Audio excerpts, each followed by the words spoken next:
Hello, नमस्कार, welcome, स्वागत है आपका सीएनबीसी आवाज पर। आप देख रहे हैं property Guru presented by signature global. आपके साथ में हूं आपका होस्ट विपिन भट्ट। एक बार फिर से लेकर हाजिर हैं आपका ये मनपसंद शो, जहां पर कई सालों से, इनफैक्ट 2 दशकों से हम दे रहे हैं प्रॉपर्टी से जुड़े ऑलमोस्ट आपके हर सवाल का जवाब। और ये सिलसिला बदस्तूर सीएनबीसी आवाज पर प्रॉपर्टी गुरु में जारी है, जारी रहेगा। तो आज भी इस सिलसिले को परंपरा अनुसार निभाएंगे। हमारे साथ आज कार्यक्रम में शामिल हो रहे हैं हमारे खास मेहमान मोहम्मद असलम साहब, MD investment banking, Anarock. Sir, बहुत बहुत स्वागत है आपका। और ये थोड़ा लंबा गैप हो गया, कार्यक्रम में आपसे मुलाकात हुए। हम उम्मीद करते हैं कि आप बढ़िया हैं और आपका नया लुक भी बहुत अच्छा लग रहा है। Thank you Vipin ji, thank you very much. बस अब यही है विपिन जी, एज हो गई है तो कुछ ना कुछ नया इन्वेंट करके अपने आप को यंग बनाने की कोशिश है। हाँ, इनफैक्ट आप अपनी उम्र से करीब 10 साल पीछे चले गए। मतलब दर्शकों के मन में ये सवाल भी होगा कि आखिर असलम साहब कहाँ गए थे और क्या करके आए हैं, वो सीक्रेट भी लोग जानना चाहेंगे। लेकिन उसके लिए एक बार अलग से आपको आमंत्रित करेंगे कि आखिर ऐसा क्या किया असलम सर ने कि वो ऑलमोस्ट 10 ईयर का एक बैक गियर, रिवर्स गियर लगा कर आए। लेकिन बहुत खुशी हो रही है आपको देख के एक बार फिर से, तो बहुत बहुत स्वागत है। और हमेशा की तरह आप, क्योंकि एक बैकलॉग भी आ गया और बहुत कुछ हो भी गया इस दौरान, तो आपसे समझ लेते हैं थोड़ा कि अभी प्रॉपर्टी मार्केट का इस पूरी दुनिया भर की उथल पुथल और तमाम चीज़ों के बीच में क्या हाल चाल है इंडिया में। जी, जी, ज़रूर विपिन जी, एक्चुअली हाल वही है जैसे मिस्टर ट्रम्प के मूड का है। एक दिन सीज़ फायर की उम्मीद से थोड़ी खुशी हो जाती है, फिर अगेन अगेन मिसाइल दाग दी जाती है विदिन हाफ एन आवर और फिर झगड़ा हो जाता है और फिर वॉर का बादल फिर मंडरा जाते हैं। सो मैं कहूँगा कि जैसे हमने एक कोविड के टाइम पे एक माहौल देखा था और उसमें इंडिया मार्केट बहुत रेज़िलिएंट था। अभी भी वही सीन है कि डेफ़िनेटली एक डर तो है लोगों के दिमाग में और ये एक्चुअली विपिन जी ये है कि वॉर से पहले भी मतलब पिछले पूरे 6 महीने, अब तो 7-8 महीने हो गए हैं कि कुछ अनसर्टेनिटी एंड स्पेशली एक ही आदमी के कमेंट से या ट्वीट से ये सब चल रहा है, वो है मिस्टर डोनाल्ड ट्रम्प। तो वो कुछ ना कुछ नया आता है और उससे मार्केट थोड़ा ऊपर-नीचे होता है। पहले टैरिफ का कुछ एक माहौल चल रहा था, टैरिफ बढ़ा देंगे आईटी कंपनीज़ पे थोड़ा-सा, फिर डर था, फिर एआई था, अब वॉर है। तो उसके चलते हुए डेफिनिटली एक जो मार्केट हमारा बहुत अच्छा कर रहा था इन टर्म्स ऑफ सेल्स अच्छी हो रही थी, लोगों को उनके मन मुताबिक प्राइस पे घर मिल रहे थे और डेवलपर्स भी खुश थे क्योंकि उनका माल बिक रहा था अच्छे प्राइसेस पे। तो एक अच्छा माहौल था जो अभी कुछ मैं कहूँगा डिस्ट्रप्शन हो गया है फॉर 6, 7, 8 मंथ से। लेकिन फिर भी कुछ चीज़ें हैं जो अच्छी हैं। अगर आप मुझे पूछेंगे कि मूड कैसा है, तो मूड कॉशियस है, डेफिनिटली वेरी कॉशियस है और उसमें लोगों ने अपने डिसीजन जो बाइंग के हैं, थोड़े डिले किए हैं और वो कोशिश कर रहे हैं डेवलपर्स की तरफ से काफ़ी कोशिशें हो रही हैं कि किस तरह से क्लाइंट्स का जो बायर्स का जो इंटरेस्ट है वो मेंटेन रखा जाए जिससे कि जो एक अच्छा माहौल चल रहा है वो स्लो डाउन की तरफ ना चला जाए। उसके बावजूद अगर आप कंपेयर करेंगे तो लास्ट 2025 का फर्स्ट क्वार्टर से इस क्वार्टर में 7% का ऑल टॉप 7 सिटीज में डाउन है, सेल्स डाउन है। इसके अलावा भी फिर भी 1,01,675 के करीब यूनिट सेल हुई हैं, which is a very good number कि हमने 1 लाख का आंकड़ा फिर भी पार किया। तो ये एक रेजिलिएंट शो करता है और ये मैं सिर्फ 7 सिटीज का ही बता रहा हूँ। राइट। टायर 2, टायर 3 तो काफ़ी फिर भी अच्छा कर रहे हैं और काफ़ी लोगों का बिकॉज़ आप हमारे यहाँ जिस तरह से पॉपुलेशन है, उसकी तरह से कंज़्यूमरिज़्म जो एक हम बोलते हैं जो डिमांड है, वो विदिन द इंडिया इतनी है कि हमेशा से एक गैप है बिटवीन सप्लाई और डिलीवरी में। तो जी। वो एक अच्छा चीज़ है कि 7% ही डाउन हुआ है जबकि एक्सपेक्टेशन शायद ज़्यादा थी।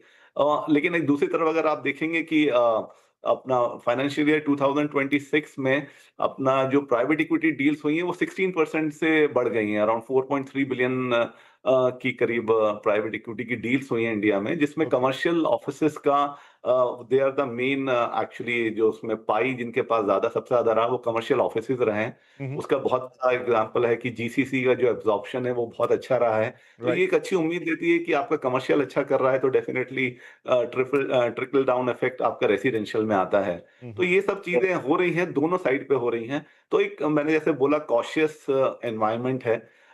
मुझे लगता है कि ये वॉर जल्दी एंड हो जानी चाहिए क्योंकि उससे सभी का फ़ायदा होगा। तो अभी तक तो हमने इसे रेज़िलिएंट जैसे इंडियन मार्केट हमेशा करती है कि ज़्यादातर इंसुलेटेड रहती है, कोशिश करते हैं कि हम इंसुलेटेड रहें किसी भी जी। क्राइसिस में वर्ल्ड वाइड। लेकिन फिर भी अभी थोड़ा-सा तो कंसर्न्स हैं।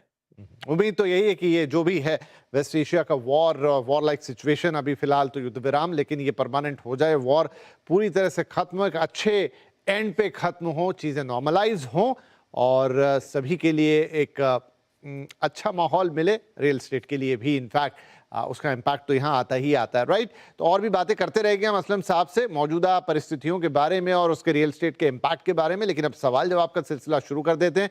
कुछ बातचीत उस माध्यम से भी हो जाएगी। वैभव उज्जैनिया साहब है हमारे पहले कॉलर आज के, पुणे से ये कॉल आई है।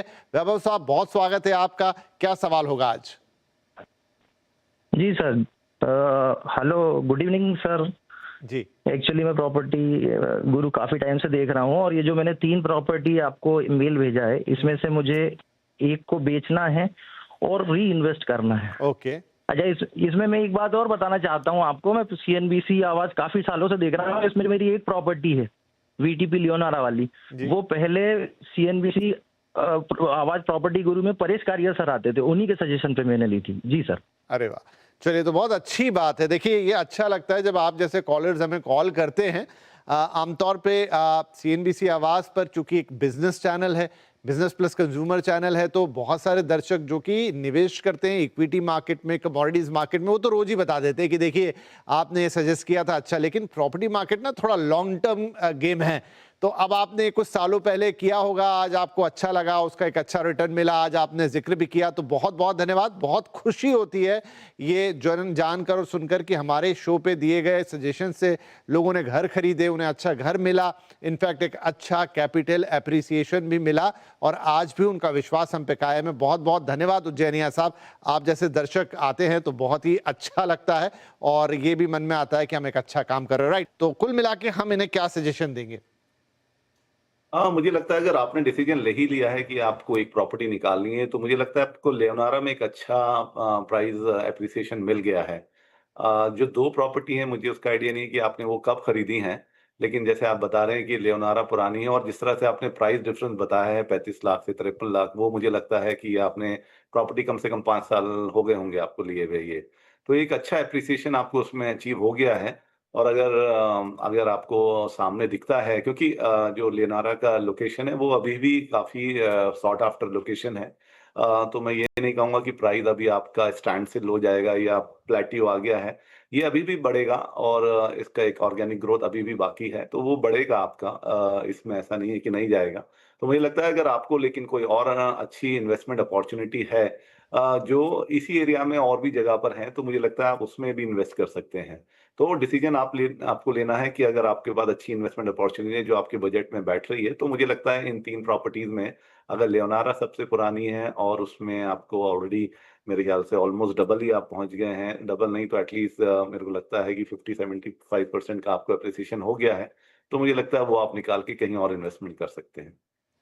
तो वैभव साहब का सवाल अपने आप में यूनिक था। आमतौर पे लोग हमें पर्सनल फाइनेंस के शो में अपना पोर्टफोलियो भेजते हैं, लगभग उसी तरीके का प्रॉपर्टी पोर्टफोलियो इन्होंने हमें पूछा था और जैसे लोग कहते हैं कि कौन सा फंड रखूं, कौन सा निकाल दूं, कौन सा अच्छा परफॉर्म कर रहा है, कौन सा नहीं, मुझे वो रिजेंबलेंस यहाँ पे दिखाई दिया। तो असलम साहब ने सलाह दी है आपको कि वीटीपी लियोनारा, जो आपने कहा कि आपने यहाँ पर ही प्रॉपर्टी गुरु में सलाह सुनने के बाद Paresh Kariya, yes one of our guest, उनकी सलाह के बाद खरीदा था। एक अच्छा अप्रिसिएशन आपको यहाँ दिख भी रहा है, लेकिन बाकी तीनों में कंपेयर करें, हाँ आप इसे निकाल सकते हैं। यहाँ पे एक आपकी अप्रिसिएशन साइकिल पूरी हुई, 2 में थोड़ी और उम्मीद बाकी है, वहां पर आपको और अप्रिसिएशन मिल सकता है।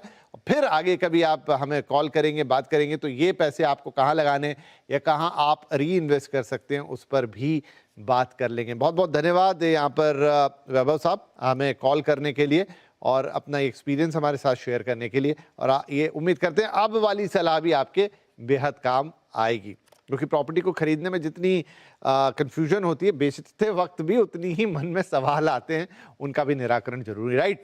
अगली कॉलर है हमारी साधना कपूर मैम। तो साधना जी बहुत बहुत स्वागत है आपका, क्या सवाल पूछेंगे आप? हाँ नहीं, हम गोवा में और पुणे में रिटायरमेंट होम परचेज करना चाहते हैं। ओके जी। परचेज करना चाहते हैं या रेंट पे लेना चाहते हैं, तो उसके बारे में पता करना। अच्छा, तो मुझे बताइए, तो साधना मैम कौन, आपकी वाइफ हैं, कैसे? हाँ, वाइफ है मेरी। अच्छा, तो आप मिस्टर कपूर बोल रहे हैं। तो मिस्टर कपूर, बहुत बहुत स्वागत है आपका। जरूर आपका सवाल हम लेते हैं यहाँ पर असलम सर से। तो सर, ये रिटायर हो चुके हैं, रिटायर्ड कपल हैं, और मुंबई या पुणे में अब 2 करोड़ के आसपास इनका बजट है। अब ये दोनों ही उन्होंने पूछ लिया, कैसे ले ले, खरीद ले, रेंट पे ले ले, क्या करे? बताइए, क्या सलाह दे सकते हैं? आई थिंक गोवा और पुणे बोला उन्होंने। जी जी। है ना? तो मुझे लगता है कपूर साहब, मुझे लगता है एक रिटायरमेंट एज के टाइम आप आ रहे हैं, तो आई एम श्योर आप और आपकी वाइफ वहाँ पे रहना चाहते हैं, एंड आप दोनों अकेले ही रहेंगे। तो अगर मैं सारे फैक्टर्स कंसिडर करूं in terms of climate and in terms of quality of life और सब चीज़ें अगर कंपेयर करें, तो मुझे लगता है कि मैं पुणे को, ये मेरा पर्सनल व्यू है, पूना को मैं ज़्यादा रेट करूँगा गोवा से। स्पेसिफिकली इसलिए क्योंकि पूना में अभी भी बहुत सारे ऐसे एरियाज़ हैं जो आउटस्कर्ट्स में हैं और जहाँ पे एक्चुअली रिटायरमेंट होम टाइप से बन रहे हैं, लाइक बंगलोज़ बन रहे हैं या प्लॉटिंग हो रही है, जहाँ पे आप अपना घर ले सकते हैं और आपका बजट भी 2 सीआर का है, व्हिच इज़ एक्चुअली एप्ट मुझे लगता है आपको लेने के लिए। तो सबसे बड़ा एडवांटेज गोवा के ऊपर मैं पूना को ये क्लाइमेट के लिए दूँगा। प्राइस वाइज मुझे लगता है अगर आप दोनों जगह ही ले रहे हैं तो सेम बजट में आपको मिल सकता है। ये आपके हो गई बाइंग की बात कि अगर आप पूना या गोवा में से लेते हैं। बाकी मेरा एक पर्सनल व्यू, अभी मेरे कुछ एक क्लोज रिलेटिव को भी यही सलाह चाहिए थी, तो उनको मैंने बोला था कि जब आप एक रिटायरमेंट स्टेज पर हैं और अब आपको एक अच्छी लाइफ जीनी है, तो आप बाय क्यों करना चाह रहे हैं? आप, मुझे लगता है कि अभी बहुत अच्छे-अच्छे म्यूचुअल फंड्स वगैरह हैं, मैं थोड़ा डाइग्रेस कर रहा हूँ प्रॉपर्टी से फाइनेंस की तरफ, लेकिन अभी आप अगर 2 करोड़ पे किसी अच्छे म्यूचुअल फंड में, किसी अच्छे कंसल्टेंट की, जो एस्टेब्लिश कंसल्टेंट, उनकी राय लेके आप डालते हैं, तो अभी उसमें एसडब्ल्यूपी एक ऑप्शन होता है, वो सिस्टमैटिक विथड्रॉल प्लान, जिसमें से आप अपना पैसा निकालते रह सकते हैं एक रेगुलर इंटरवल पे, मंथली, क्वार्टरली, जैसे भी है, और उससे आप एक रेंटल घर ले सकते हैं। रेंटल घर लेने का बस इतना ही एडवांटेज है कि आपकी मर्ज़ी के हिसाब से आप अपना घर ले सकते हैं। आपको घर पूना या गोवा दोनों में आपको 4 साल, 5 साल के लॉक इन या उसके पीरियड में भी मिल जाएगा। आपका एक बार दिल वहाँ से ऊब जाए, क्योंकि लेने के बाद आप एक जगह स्टक हो जाते हैं, फिर आपको रहना ही है अगर आपको थोड़े दिन बाद वो सराउंडिंग्स या नेबरहुड नहीं पसंद आ रहा है। लेकिन एक रेंटल में with your age and retirement है, तो आपको चाहिए कि आप फ्री रहें हर चीज़ से, लायबिलिटीज़ से। तो रेंटल ज़्यादा ऑप्शन अच्छा होता है कि आप अपने मन मुताबिक कुछ दिन एक अच्छी सोसाइटी में रहें, उसके बाद आप दूसरी जगह शिफ्ट हो सकते हैं। तो जहाँ आपको नेबरहुड अच्छा लगता है, जहाँ आपको रोज़मर्रा के लिए आपको ज़्यादा मज़ा आता है रहने के लिए, वहाँ रहिए। अपना इन्वेस्टमेंट अच्छी म्यूचुअल फंड में कीजिए और वहाँ से आपको रेंटल्स जो आना है, जो मंथली रेंटल इनकम है, वो वहाँ से आपको विथड्रॉ कर पाएँगे। ये मेरा मानना है। बाकी आपको एक अच्छे फाइनेंशियल कंसल्टेंट से इसकी राय लेनी पड़ेगी। पर 2 करोड़ में मुझे लगता है इतना रेंटल इनकम आप विथड्रॉ कर सकते हैं, जिससे आप एक बहुत ही डिसेंट सोसाइटी में पूना या गोवा में आप रह सकते हैं। तो कपूर साहब, हर एस्पेक्ट से जवाब दे दिया असलम साहब ने आपके इस सवाल का। और इनफैक्ट मतलब थोड़ा आश्चर्य की भी बात है कि असलम साहब आपको प्रॉपर्टी ना खरीदने की जगह ये भी कह रहे हैं कि भाई आप एसडब्ल्यूपी कर दीजिए या एसआईपी करने के बाद एसडब्ल्यूपी कर दीजिए और उसके हिसाब से रेंट पे ले लीजिए। लेकिन वो प्रैक्टिकल सलाह है। और बस मुझे एक चीज़ लगी, असलम सर थोड़ा बहस हो गया पुणे के लिए। मेरा डर उसमें यह है कि कहीं मिस्टर मिसेस कपूर में झगड़ा ना हो जाए, उनके प्लान हो गोवा के और आपने वापस पहुंचा दिया पुणे। तो मैंने विपिन जी, मैंने इसलिए रेंटल दिया है कि कुछ दिन पुणे रहिए, कुछ दिन आप गोवा रहिए, तो दोनों ऑप्शन हो जाएंगे। हाँ, हो सकता है कि ये मिसेस कपूर को ज्यादा पसंद आ जाए। वेल, तो कपूर साहब बहुत बहुत धन्यवाद। ये मजाक की बात थी, लेकिन दोनों ऑप्शन आपके लिए हैं। टेक्निकली प्रॉपर्टी कहाँ आपके लिए बेटर होगी वो बता दी, और आपको अगर एक रिटायरमेंट लाइफ का आनंद लेना है, किसी एक जगह अपने आप को फिक्स नहीं कर लेना है, तो उन्होंने उसका भी अल्टरनेटिव प्लान बना दिया। और जैसा उन्होंने कहा कि वो सलाह उन्होंने किसी और को भी दी थी। तो चलिए इसी के साथ एक छोटा ब्रेक ले लेते हैं यहाँ पे। ब्रेक